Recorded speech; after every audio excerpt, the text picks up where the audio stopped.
All right, we will go ahead and get started. So hello, everyone. My name is Mimi Mudd, and I want to welcome you to the first webinar in our 2023 summer webinar series. I am the Assistant Director of Parent and Family Programs for Student Transitions and Family Programs here at WashU. Tonight, I'm joined by two of my colleagues, Evan Keil, who's the Associate Director for Housing Operations, and Rebecca Miller, who's the Director for Nutrition and Dietary Wellness. We're excited that you've chosen to join us for tonight's conversation. Just some housekeeping information before we get started. First, we want to make sure you know how to submit questions during the webinar. You'll notice that we have given you the ability to ask questions through the Q&A feature. So our professional staff for student transitions and family programs is going to help kind of sift through the questions and field those to help us ask our panelists after the information's provided. To make sure you know how to use the Q&A feature, please share the city from which you are watching, and we'll name a few of those live on air. Second, we will be showing a PowerPoint created by our panelists during tonight's webinar. However, if you prefer to download this PowerPoint and follow along on your own, please use a link that will be shared in the chat.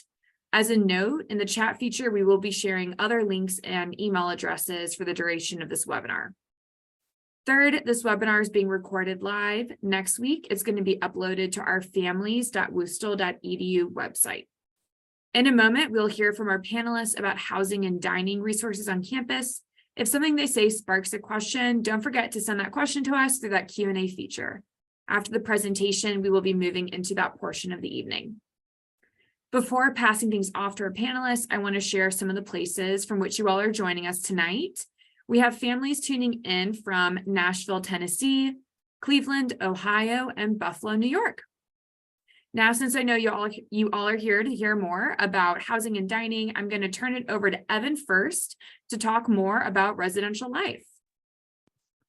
Hi, thanks, Mimi. Again, my name is Evan. I serve as Associate Director of Housing Operations in our Residential Life Department. So I oversee our customer service functions, marketing communications, and housing assignments and everything to do with kind of the back end of things.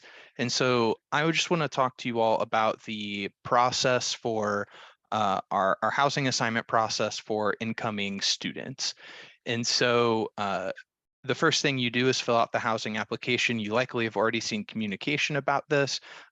Students will log into the housing portal via the WashU pathway after they've gotten their WUSTL key created. Students can fill out and edit their application through May 31st. So once we get to June 1st, the application will get locked down. But in the application, you can edit meal plan, request roommates, set your room preferences, and provide us other information just about you, about your dining needs and other things like that. And so any sort of housing accommodations request where you may need a particular type of housing because of a medical condition or disability that you have, those approvals have to go through our Disability Resources Office, and they have a process by which you would apply, show your documentation, and once they approve that, then we're able to house individuals based off of their housing accommodation that's approved by Disability Resources. And so if you or your student fall into that category, make sure that you're getting that information into Disability Resources as soon as possible, because the approval can take a number of weeks. And so we want to make sure we're able to meet your accommodation as quickly as possible.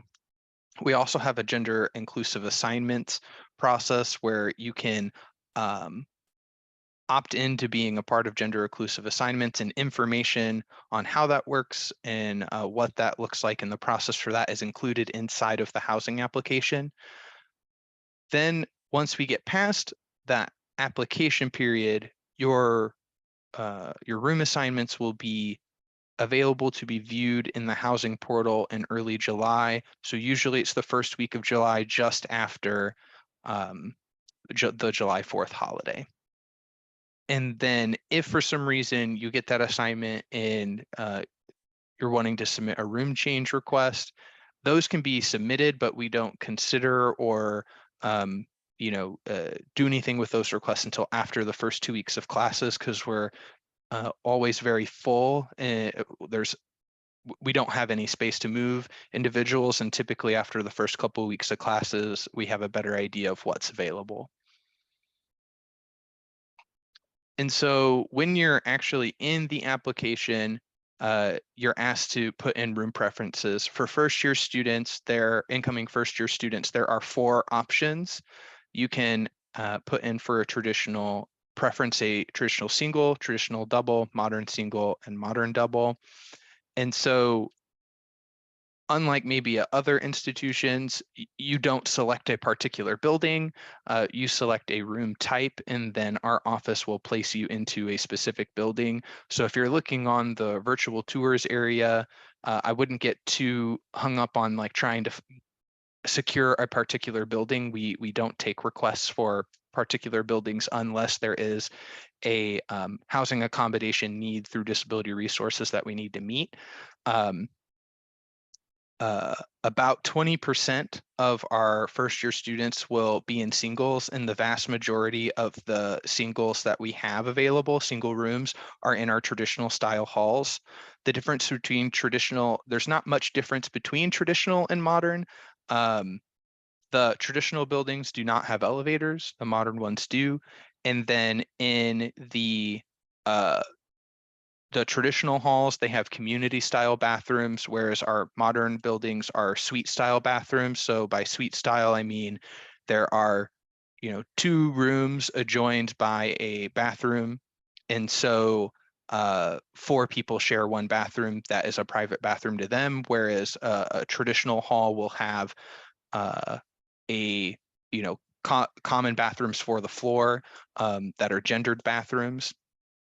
And then there are also traditional suites, that 6-person suites where there are 2 singles and 2 doubles. Those have their own bathroom. But when you're preferencing a traditional style room, you're not able to select whether or not you want to be in just a traditional hall or a traditional suite. You just select one of those 4 options. And then transfer students are able to select from all the options we have depending on their class year. And one thing to note is that if you request a roommate, even if your top preference is a single, you will be placed in a double with your preferenced roommate. Living with the person you want overrides your preference for a particular type of room.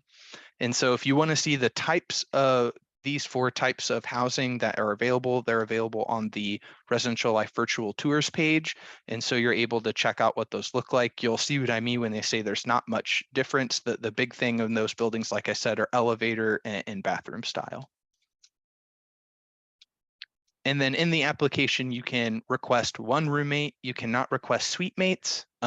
You're only able to put in a request for 1 roommate. And like I said, if you do mutually request a roommate, you will be placed together in a double room.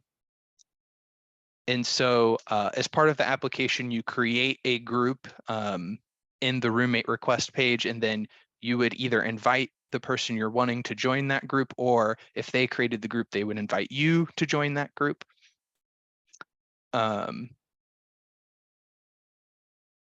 then you won't be able to find, let's say, your friend who's to pull them into your group until they've completed the application. So you'll complete the application, then go back into the roommate group page to edit it, and both individuals have to have a complete application in order to match.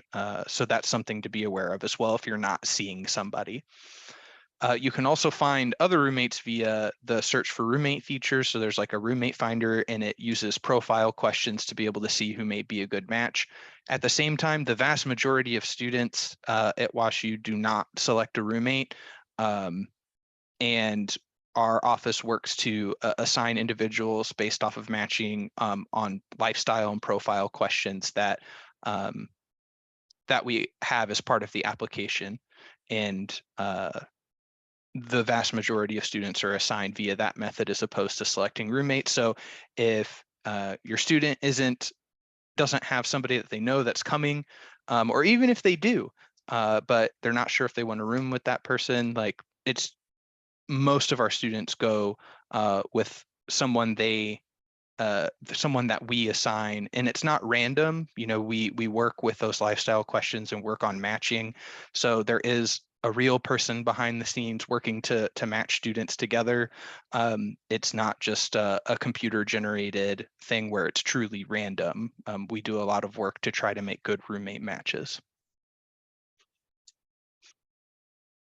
And then for things you should or shouldn't bring when you're moving in, just make sure that you're looking at the newstudents.wustl.edu website, and that has all the information and lists about what you should or shouldn't bring. And you'll also see the residential life important things to know. That'll be linked as well, just so that you can review those things that we have up on the websites in order to be able to just see the full list of things you should be thinking about as far as what to bring to WashU.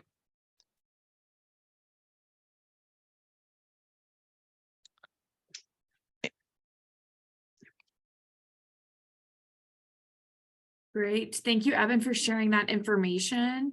While you were speaking, I was reminded of a question that I think a few families are wondering. What is the main difference between a modern and traditional residential hall? If there's anything in addition to those bathrooms, is there any other aspect of like community living, people they might meet, like lobby areas, anything like that? Yep. Outside of the elevator portion that I spoke about and the bathroom portion that I spoke about, the experience is truly equitable. We have the same student staff and student support in the hall, the same types of expectations for programming, for student involvement, for hall councils. All of the communities have the same amenities, whether it be kitchens, study rooms, and those those types of things. So you really shouldn't be worried about you shouldn't pick a type of room based off of feeling like you're going to miss out on a particular experience. All of our South 40 residential colleges have faculty associated with them that do programming for students outside of the classroom. And so there truly is experientially, there is not a difference between the traditional and the modern halls. Great. Thank you, Evan. So now I'm going to invite Rebecca to speak with us about dining services. Thanks, Mimi. Hey, everyone. We're excited to have you here and have you in the fall semester. I'm going to be talking a little bit about our dining program overall, specifically our meal plans, especially if you are still selecting that information or you want to go back in and edit that. And I'm also going to dig into some of our nutrition services and different allergy programs and offerings that we have.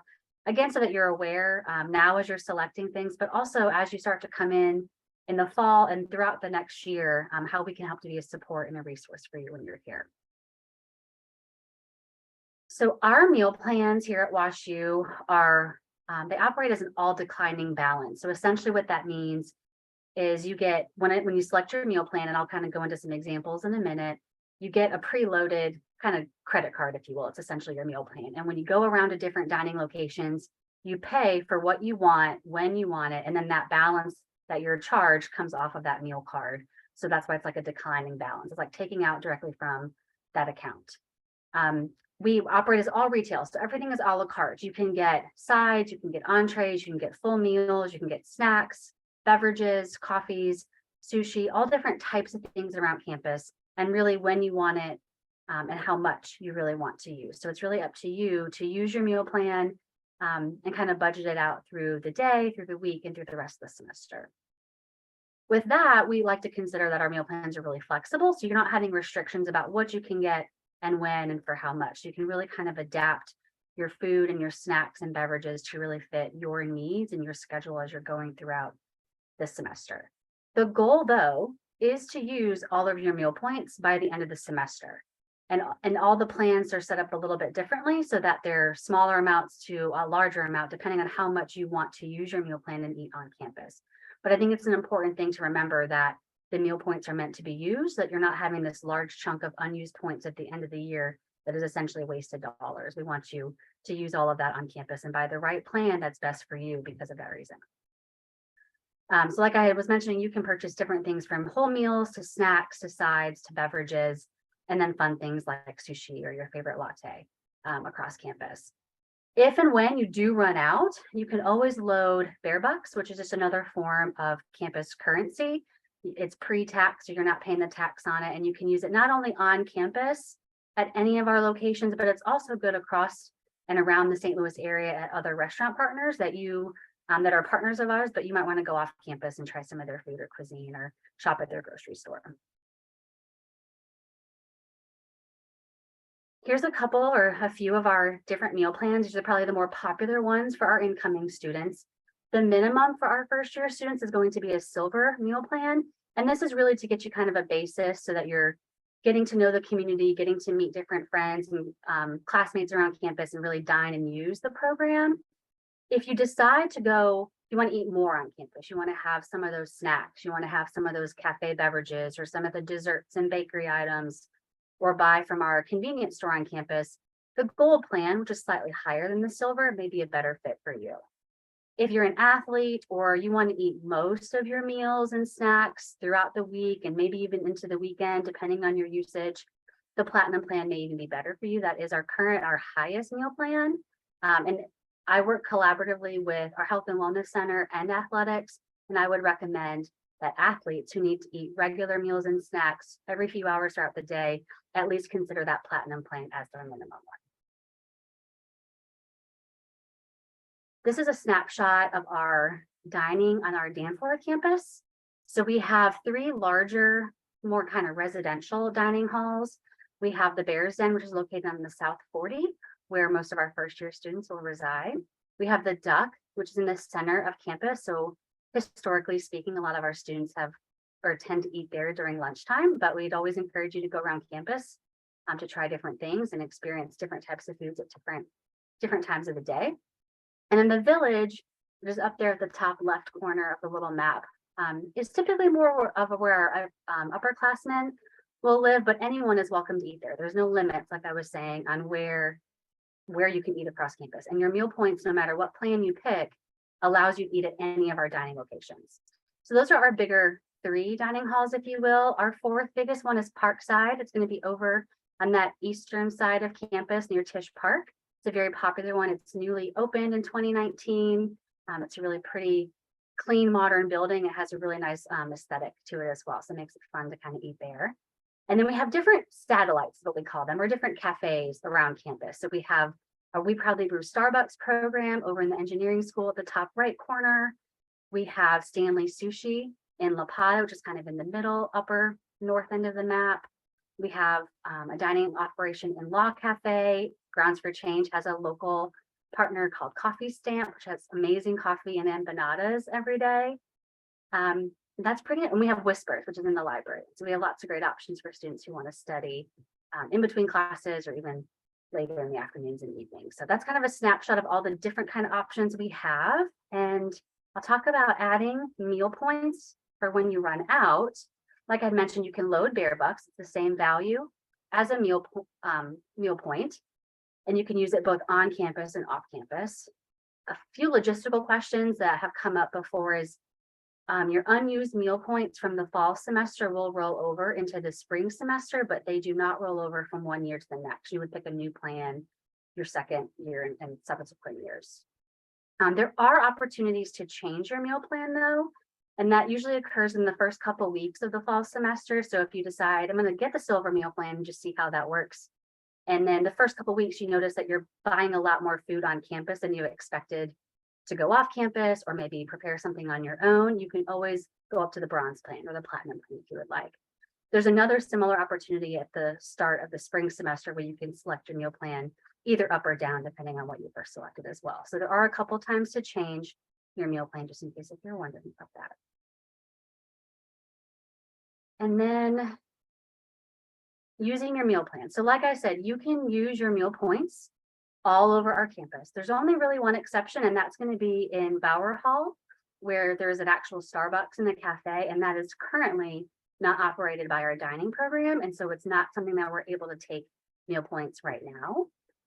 We do have a 24/7 micro market, which I didn't get to mention earlier. And that is in Edda's. It's a little micro market that has some Farmer's Fridge products, which is a WashU alum company. We have some other commissary or grab and go items. That's a back of the house term we use. Some grab and go items that are available there, as well as also some beverages. So if you're looking for some later night options, that may be an option for you if you find yourself on that side of campus. All of our menus are on our website, and we use the WashU app. There's a dining tab that you can select to find our menus, and all of our pricing would be included at the point of service or when you go to pick your food up and pay at the registers. You can always view your remaining balance by getting a receipt from the cashiers or checking that on WebStack. So I'm going to transition a little bit to talk more about our nutrition program and offerings, because I know you can select if you have any specific dietary or nutrition needs or preferences, which is really helpful for our team to learn how we can better serve you. So if you're looking for halal options, we do have a halal station in the Bears Den. It's called World Fusion. That's available for both lunch and dinner. We also have grab and go items placed throughout our cafes around campus as well. We also have a kosher station that is in the Bears Den. That's called L'Haim. But we also do partner with a local bakery called Cones, so we can have some hot lunch for grab and go at Law Cafe and Parkside, as well as some of our own in-house packaged grab and go items in those cafes. And we do partner with Halal and Chabad for Shabbat meals and for other needs that may arise throughout campus. I was just working with them for some commencement opportunities coming up. We have vegetarian and vegan items daily at every dining hall, and we really strive to have one or both of those at every station that you would find within each of our big 3 dining halls. And then if you're looking for more nutrient dense or more energy packed items, you can look for our Bare Balance items that are made of more lean proteins, whole grains, fruits and vegetables. So those more like nutritionally balanced meals. If you're looking for those, the Bare Balance little icon that you can find next to those items in the menus may be of interest for you. If you have any food allergies or maybe even some intolerances, you can check out our allergen icons that you would find across menus and recipes items across campus. We recognize the top 9 food allergens, but you'll see 8 here because we lump peanuts and tree nuts together. Wheat and gluten are kind of identified as the same as well with this wheat icon, as well as dairy and milk. So these are our icons you can recognize. The may contain would be not that it contains an actual one of the top 9 allergens, but that it may be packaged or processed in a facility that contains them. So if that is of interest for you, that would be an item to watch out for, especially on our grab and go items. And if ever you have questions or concerns, me and my team are here to help you with that. So I'll give you that information in a minute.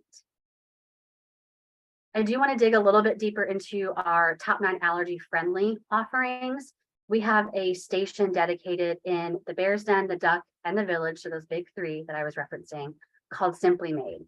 And then we have a customizable option on Grubhub, and they're kind of cousins to each other. And it's going to be called My Simply Made. We're rebranding for next year. So My Simply Made on Grubhub, which is our customizable option, like I was saying. Both of these items, so let me go through the Simply Made one. So this is going to be made without the top 9 allergens at the big 3 every day. These are prepared and served by fair trained only staff members, and they're prepared in ways in spaces in the kitchen where we're preventing cross contact, minimizing risk with that as much as we can, having designated cooking equipment, surfaces, utensils, having frequent and regular staff trainings, and then just any process monitoring that we might have that if we need to check on something or improve upon something. We do not have any completely free dining halls of any allergens, but we take every precaution to prevent any cross contact risk that might be. So the Bears Den actually has a wall up now in between our Simply Made station and the rest of the cook space, as an example. So like I said, this was at the Bears Den, the Duck, and the Village for breakfast, lunch, and dinner. So for all 3 kind of our main meal day parts, if you will. But if you're looking for something maybe in between those meals, or maybe you have a food allergy that's not in the top 9, or you have more than one food allergen, and so maybe it makes it a little bit more, you want some more customization sometimes. So that's where My Simply Made comes in. We do need our students to register with our nutrition team so we can really monitor who needs it, what type of foods are they needing to make sure that our menus are able to meet their needs. You can do that by reaching out to us at nutrition@woostel.edu. My Simply Made is offered on Grubhub. You in the past have picked it up from our top 9 stations. That might be changing a little bit in some of our locations. And for example, I think we might be able to get another station in the Duck, just as an example for the summer. So there might be some small tweaks to this for when you come in the fall. So I would really encourage you, if you have any food allergies, any intolerances, any questions, or you think that you're going to be using either one of these Simply Made or My Simply Made platforms, I would absolutely email us at nutrition@worcester.edu. We will be having some orientation sessions for move-in this fall, but we can really give you some updated information if there is any fine tunings and tweaks to this. But these programs will absolutely be here for the fall. We just might be changing what menus are available and maybe where you pick things up, basically. A couple other kind of fun things to mention, because they're kind of hidden a little bit. So in the Bears Den, we do have this gluten-free friendly breakfast station, if you will. We've had some bagels and some toast with dedicated gluten-free purple toasters.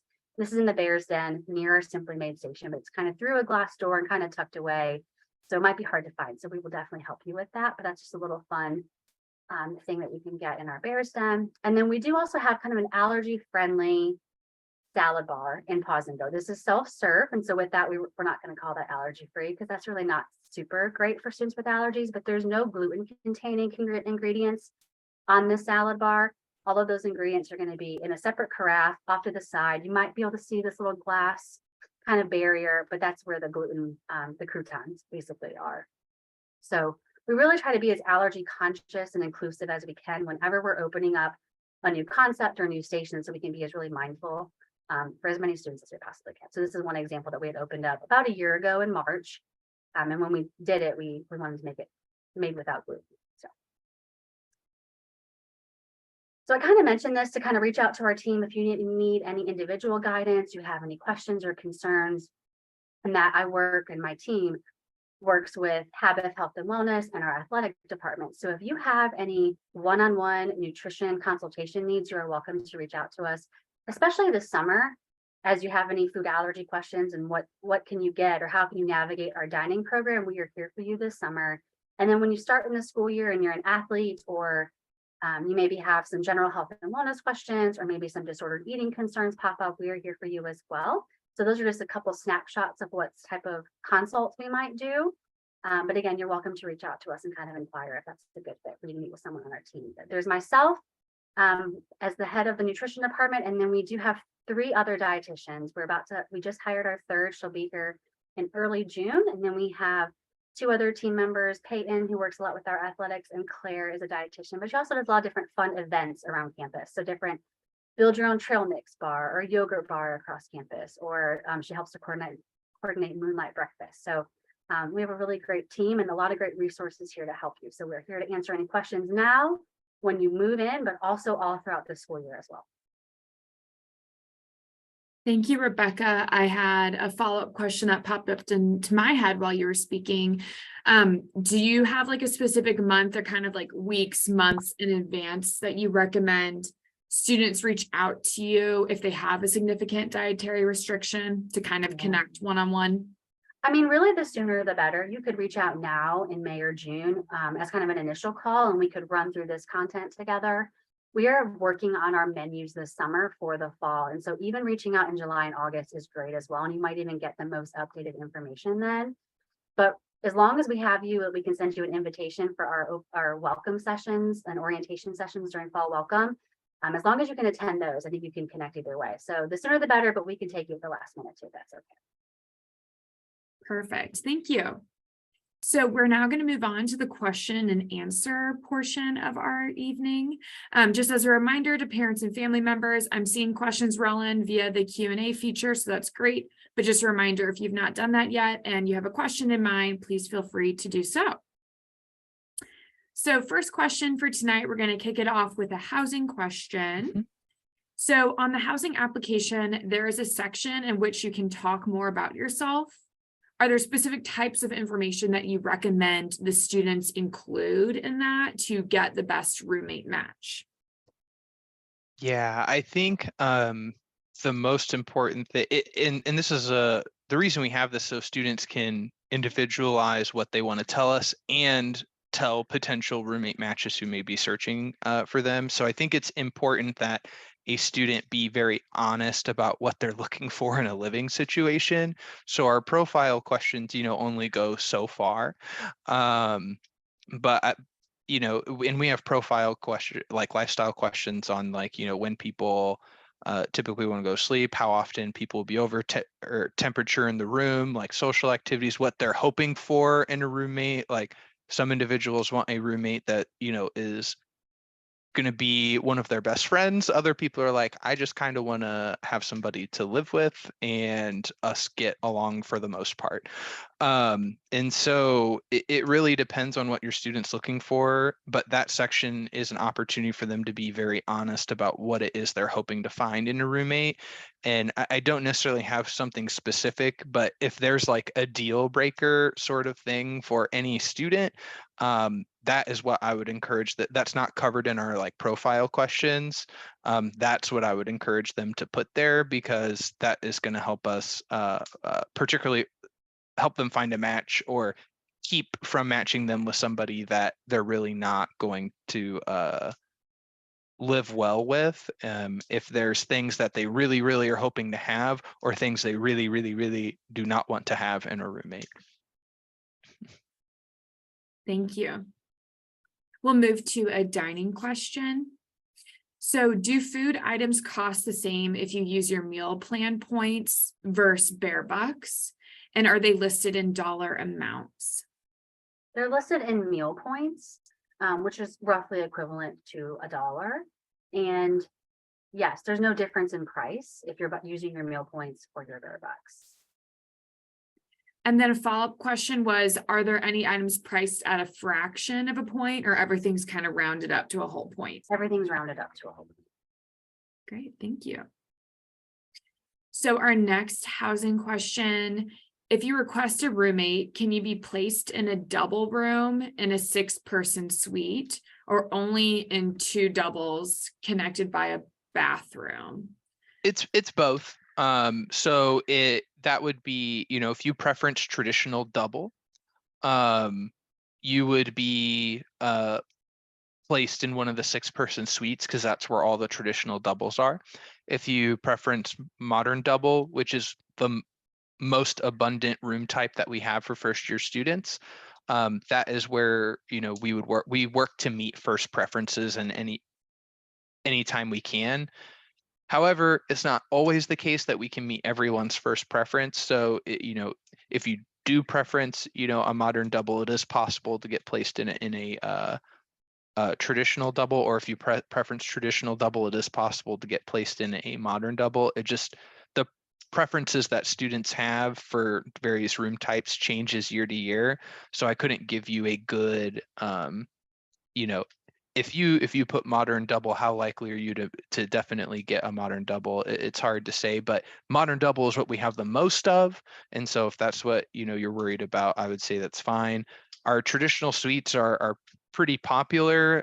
They have a common room, which is unlike any of the other types of spaces for first year students. And so those are typically highly sought after. And so that, if you put a modern or a traditional double, it is possible that you would get placed in a modern double instead.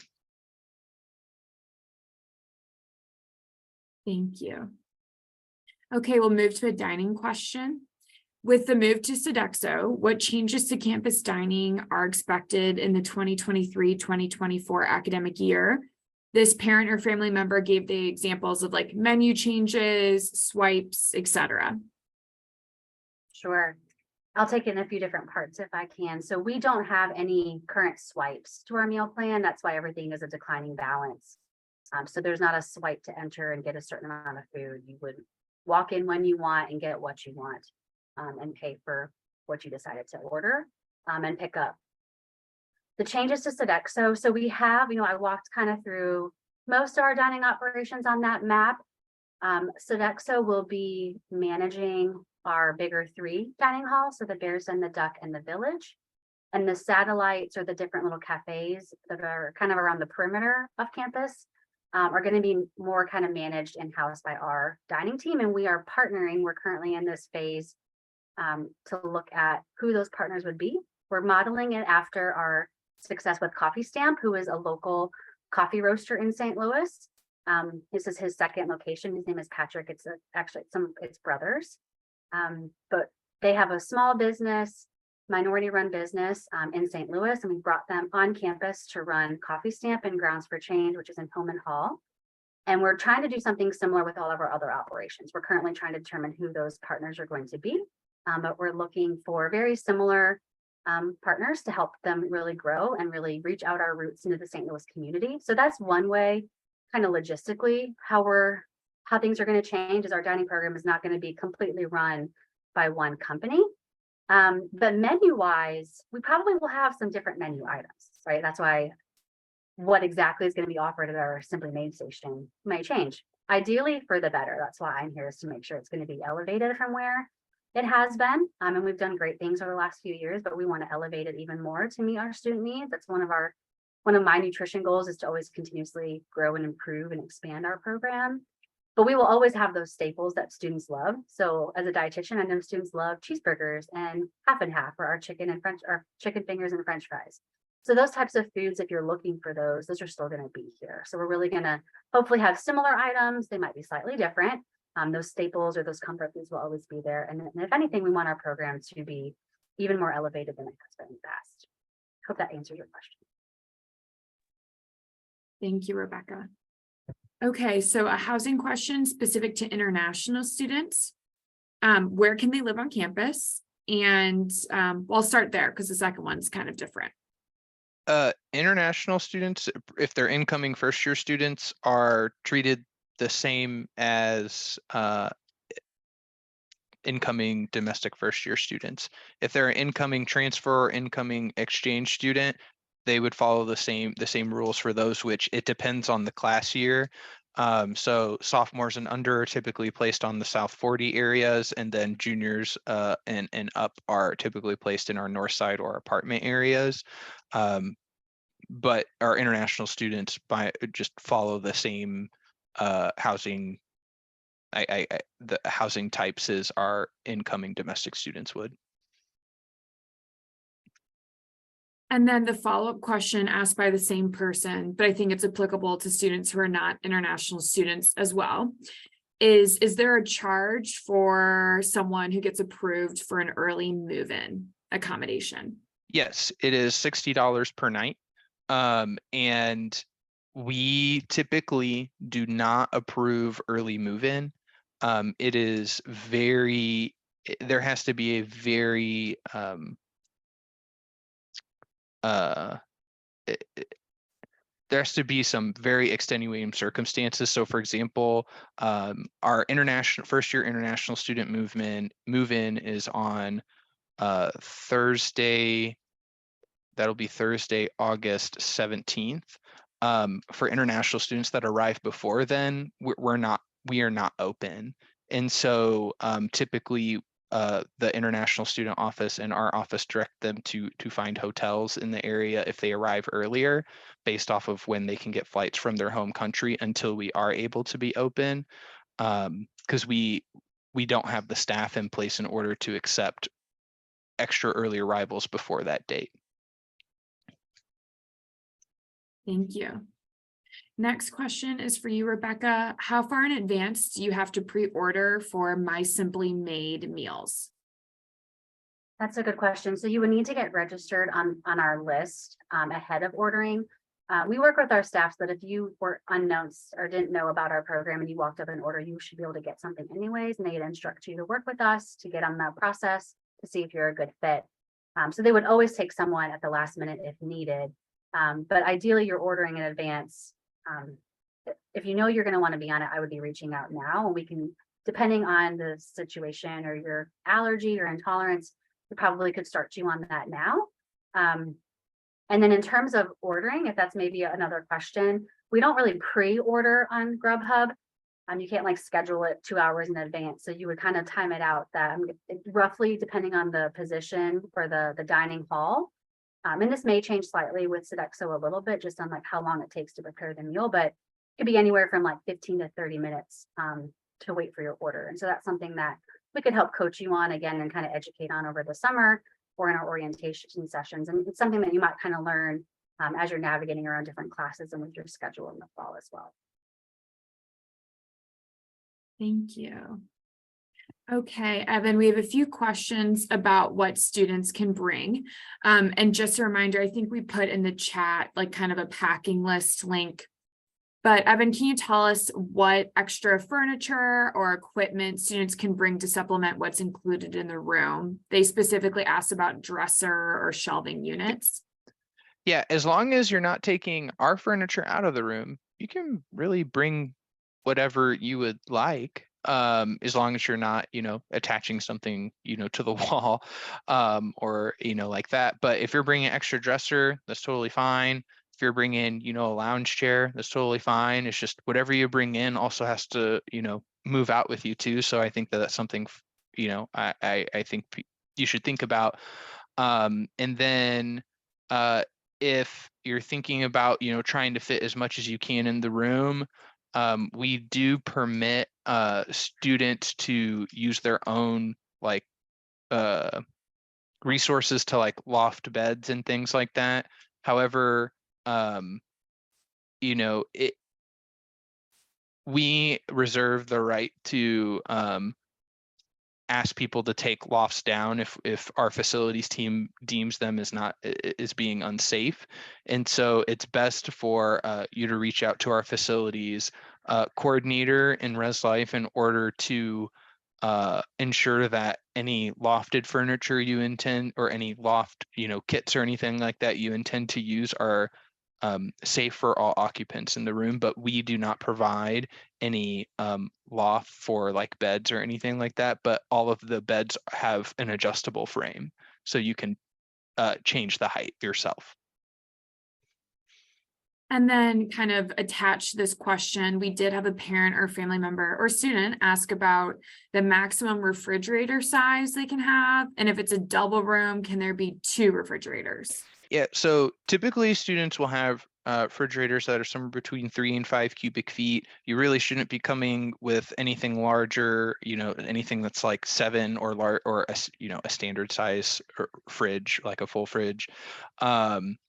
We don't have any restrictions on that.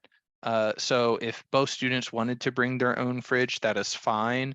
I would definitely encourage you all to, try to work it out between you and your roommate and just have one fridge, unless there's like a particular need, whether that's like medical and storing,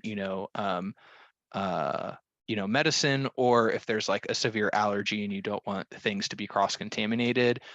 We really encourage people to only bring one fridge unless there's a specific need. And then a follow-up question, are there rooms that would have a refrigerator already? There are not in the first year areas. When you get to be an upperclassman, all of the apartment areas have fridges, full-size fridges in the rooms, and each of the first year communities do have full like a full kitchen in the community, and so students can use that common refrigerator and freezer if they needed to do so, and that's one of the amenities provided. And then one more follow-up on these appliances kind of theme. Are students allowed to bring toasters, toaster ovens, air fryers, etc.? No. Okay. Yeah, toasters, toaster ovens, air fryers. There's even like kind of a one-time use hot pot sort of thing that they sell at the markets now, and those set off the steam from those set off the fire alarms like crazy. And so we ask individuals not to bring those items. Thank you. Okay, Rebecca, we have quite a few questions about meal plans. So the first one, is there one specific meal plan? I know you kind of listed, you went through 3 of them and some of their specifics. Is there one that you all find to be most common among first year students? There really isn't. It really depends on how often do you want to eat? How often do you want to eat on campus? If you want to go to the grocery store and shop for snacks on your own. So it really kind of depends. The three that I shared are probably the most popular for our first years. And then a parent or family member said they've heard students can sell or buy either meal points or bear bucks. I believe that's kind of towards the end of the year. Can you tell us a little bit more about how that works? There's an opportunity to transfer unused meal points at the end of the semesters. And that is all done historically through our partners that would currently, or I guess moving forward, we use Sodexo. So they would all handle those transfers. So I don't have very many details about them, but I could definitely get you some more information if you just reach out to us more directly. But that's done student to student, and you guys are determining a set amount to trade them or transfer them essentially. So we have another family member that's trying to decide whether it's more cost effective to buy a larger plan or to go with like the lower level plan, less expensive plan, and then supplement it with bear bucks. Do they receive a discount for purchasing a meal plan rather than using bear bucks as needed? Or is it kind of more of a dollar to dollar amount? They're going to be the same dollar to dollar or meal point to meal point kind of equivalent. So it's really up to you. What I guess I might suggest is try one or the other. If you're thinking the silver or the gold or the platinum, pick one of them and see how you're using those meal points or what types of meals or snacks or drinks you're buying on campus within those first 2 weeks of the semester. And then you can always change. You have those 2 weeks to really, it's really after Labor Day that you have to change your meal plan. So there is some time and some flexibility with that. And I would just kind of go with your gut. I would keep in mind, this is a new environment.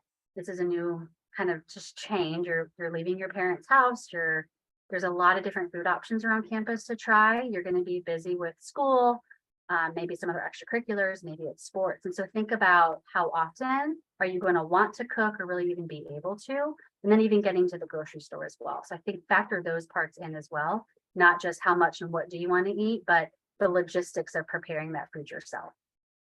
I hope that helps. And then can you remind us where students and family members can find the cost of various foods on campus? Find the cost. That should be, it's going to be in our dining halls when you're ordering in person. You could look on Grubhub. We have, if it's still open, I know we've closed some things now as the semester is winding down, but you can look on Grubhub to see as well. Not everything is always on Grubhub. It's really for more of those items that take longer to prepare. So we're minimizing some in-person lines, but that might give you an idea of how much some of the coffees or beverages or maybe some of the meals that are available still right now. Just to kind of note, since I mentioned Grubhub, we do the campus Grubhub and there's no additional fee and it's only delivery. So if you're thinking, oh, I have to use some fees or I get charged some fees when I'm ordering here at home for myself, we don't have that here on campus. There's no additional cost to the food item. So what you see on Grubhub there would also be what's available if you're ordering in person. But we only do pickup, so we don't have any delivery options. Thank you for that. So are all the meal plan levels accepted at all the dining halls? Yes. And where can students select their meal plan? In their housing application, right, Evan? Yep, they do that in the housing application, and you have until, if you've made a selection now, you can still change it as long as you get in there and edit it before May 31st. Thank you. Okay, Evan, back to you with a housing question. How available are modern singles for incoming first-year students? And kind of like in general, do most students get their first choice, their first housing choice? Modern singles are the most limited option that we have for first-year students. Typically, our modern singles are used in order to accommodate approved housing accommodations from disability resources. And so it is unlikely that a student would receive a modern single, though it is possible. Most students will get their first choice unless they're putting modern single. And typically that is what we found. But pretty much anyone who preferences a double gets their preference. It's when we get to singles that, because we have limited singles, but about 20% of our first year class will be in singles, with the vast majority of those being traditional singles. And then while we were on the topic of doubles, we did get a follow-up question about traditional doubles. They wanted to clarify, are those only 6-person suites, or are there also some traditional doubles where you might just have a double room without additional suite mates? The traditional doubles are only in suites. There are no like one-off traditional doubles. Any traditional style room that has a common bathroom area or common bathroom on the floor is a traditional single.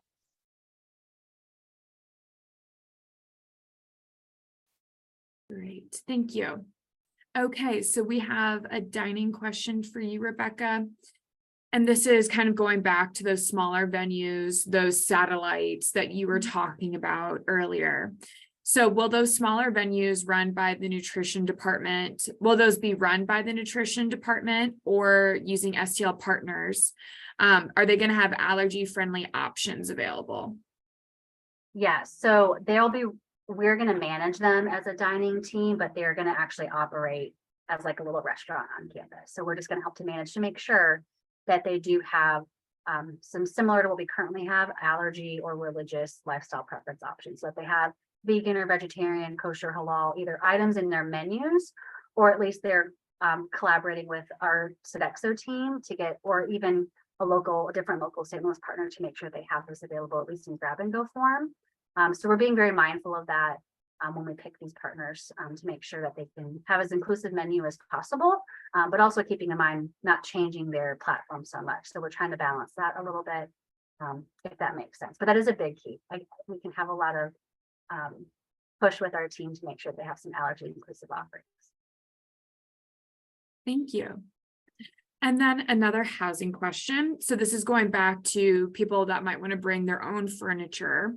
So once housing assignments are sent out, do they get information on like the size and dimensions of the room to help them determine if furniture will fit? Yep. And so all of our rooms are, a little different, but a lot of them are kind of the same. And so we don't have specific dimensions of the room that we provide. What I'd recommend is using the Residential Life virtual tours and seeing the traditional and modern doubles, because that's what most of our students will be in, to be able to see what that room looks like visually when it has, the bed, a dresser in it, and what space is left to help you get an idea.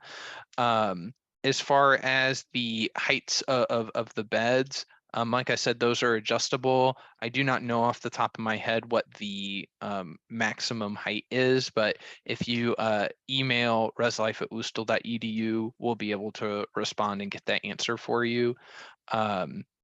And I think that was that the extent of that question, or was there something maybe that I missed? Yeah, that was the extent, just kind of what information they'd have to plan. Mhm. Great. Okay, so we're going to ask one last question for the evening. As a reminder to our attendees, the recording of this webinar will be posted at families.woostel.edu next week, and we will share the link in the chat now so you all can find that website easily. So panelists, thank you again for the information you've shared tonight. Our last question that I'd love each of you to answer is, what is your one last piece of advice for families of new WashU students as they look to the fall semester? And we can start with you, Rebecca. Kevin's breathing a sigh of relief that he gets to think about his. I would say, I think there's some valid parts to be prepared, like to kind of plan things out, but I think also just enjoy your time and just really try to live in the present with your family and your friends. So you can really relax and unwind a little bit before you start this new chapter. So I think that's important to try to take a mental break and really try to spend time with your loved ones before you start this new chapter. I would say for students and families thinking about housing, I would really recommend not selecting a roommate that the student not matching with someone that they know from like high school. There's a lot of expectations that go into that, where because somebody, you think how they're going to be in the room living together, you have this expectation that everything's going to be great, and then when it's not, it's really hard to have difficult conversations with somebody that you've been friends with for 4 years and everything's gone swimmingly and you've never encountered that before. We typically find that when students go in with a roommate that they did not know prior to coming to WashU, they're better able to have the initial conversation about how do we want to live together? What is the room, environment going to look like as far as cleanliness, having people over, and then as time goes on, are better able to develop and change those expectations on the fly. And there's less disappointment with that. So a very practical recommendation from what I've seen that I would think is somewhat counterintuitive, but I would recommend not selecting a roommate that your student not selecting a roommate that they knew from high school, because there's just a lot of expectations that come with that. And when those expectations aren't met, it's really difficult to navigate. Thank you both, Evan and Rebecca, for those thoughtful answers and the information you provided this evening. Families, we hope you learned valuable information. Please stay tuned for our next summer webinar series webinar, which will be a conversation with Habit Health and Wellness. That's going to be on Tuesday, June 13th at 5:30 p.m. Central Standard Time. You'll be able to register for this webinar and then find recordings from this webinar, or you'll be able to register for that webinar, find the recording for this webinar and other webinars we've done in the past at that families.wusl.edu website that was shared in the chat. We appreciate your time tonight, and we will hopefully see you on Tuesday, June 13th. Have a good night. Thank you, everyone.